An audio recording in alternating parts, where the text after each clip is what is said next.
Welcome to the Two Pages of Mystery podcast, now part of the Coil Entertainment Network. I'm your host, Rob Steele. If you have been to the website, twopagesofmystery.com recently, you've noticed there aren't as many ebooks as there used to be.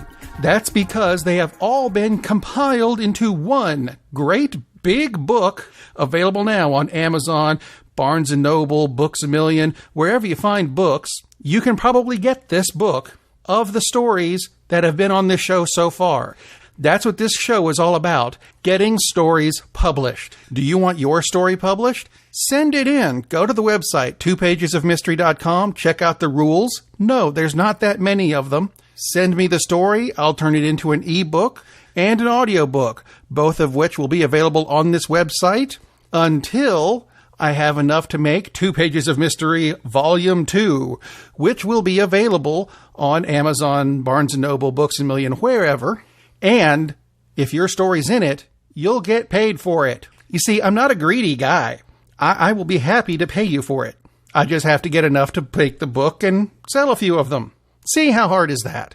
In the meantime, go to the website, twopagesofmystery.com, check out the stories that are there, check out the information on the book, because there's links.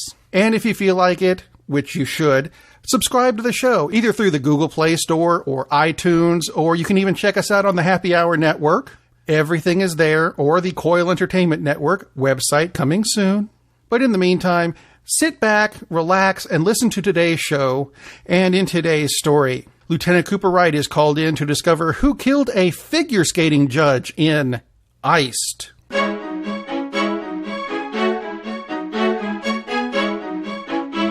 I have to admit, I hadn't planned on going to the new Ice Palace until next week.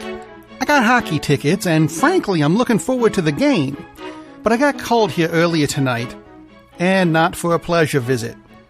Not that I'd have voluntarily come for a figure skating event. I'm not a big figure skating fan. I mean, I know a little about it. I watch some of it when the Olympics are on. Granted, that's because my wife makes me. I don't understand a lot of it. They got something called a triple sow cow maneuver. I could have sworn that's what they put in my coffee this morning. Hockey, I understand. Usually. I still get a bit crossed up on the whole blue line rule, that whenever I finally understand what's going on, they change the rule. But my job is something I understand all too well. I work homicide. My job today is to find out who killed a figure skating judge, Bran Hamilton. I meet Dr. Song Ho Young in the dressing room area where he is still going over the body at the scene. When I heard that a figure skating judge had been killed, in my head I'd pictured a rather cartoonish body with a figure skate stuck in the middle of his forehead.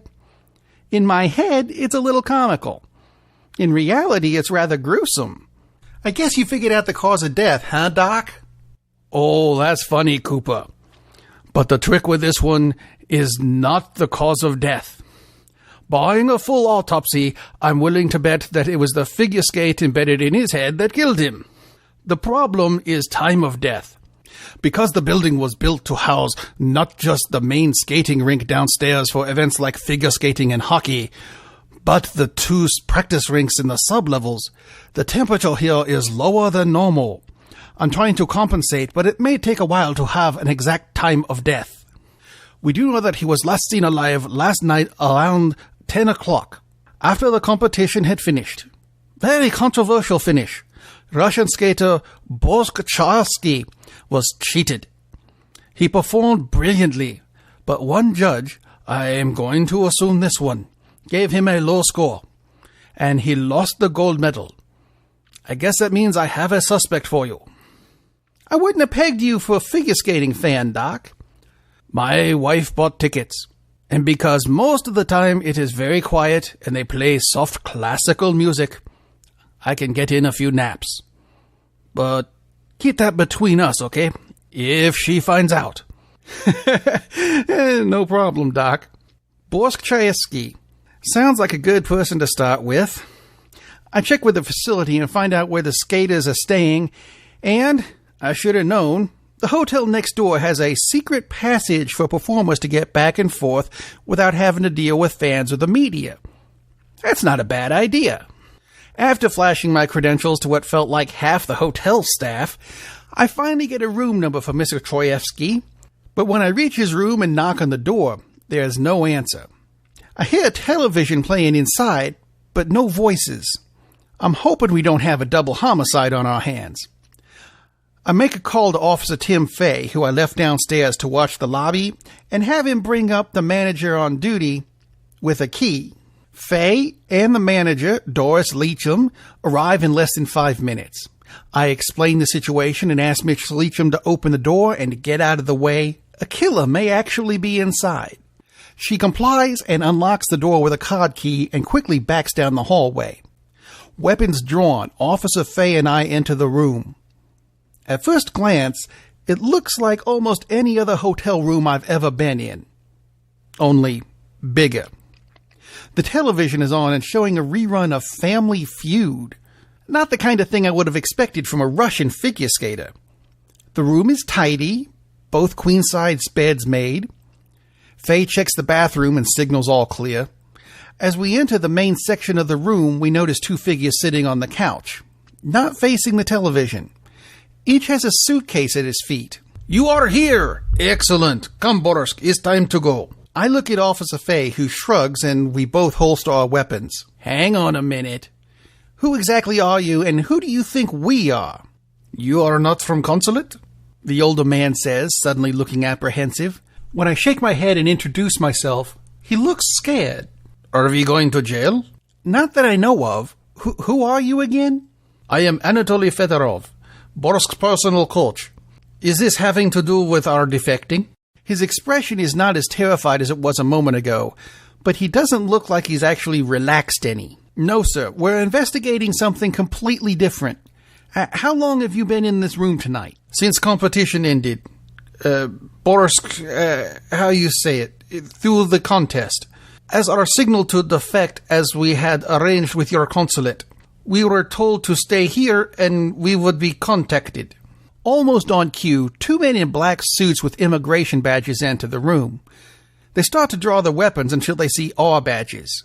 A brief exchange of information reveals that both Troyevsky and Fedorov had been in the room all night, and that they were really trying to defect. We let Troyevsky and Fedorov go with agents Smith and Wesson, who told us they were paired together because of the names. I dealt with an immigration issue like this before, and I know that sometimes getting the timing down is very important. Although, I do get their contact information in case we need more information about our dead judge. And that puts us back to square one. I sent Tim back to the office to dig up more information on Bran Hamilton and decide to check out the broadcast team. I know the event was televised, so there has to be a crew around here somewhere. Maybe one of them saw something. Shortly, I'm introduced to Barry Hayes, the producer of tonight's event, who ushers me into a control room above the bleachers surrounding the main ice rink.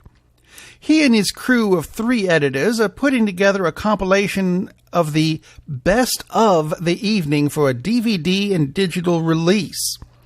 I never knew such things existed, but then again, it's not really my world.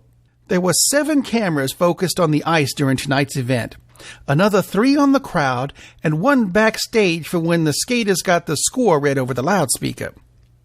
Protocol says I should collect the video footage and go through it. That is something I had no interest in doing, but it's the job. While I'm here, I may as well ask, did you guys see anything unusual last night? If you mean anything related to Mr. Hamilton's death, then no. Hamilton was a bit weird. I could never place his accent. But the only thing that was odd was that last run from Troyevsky.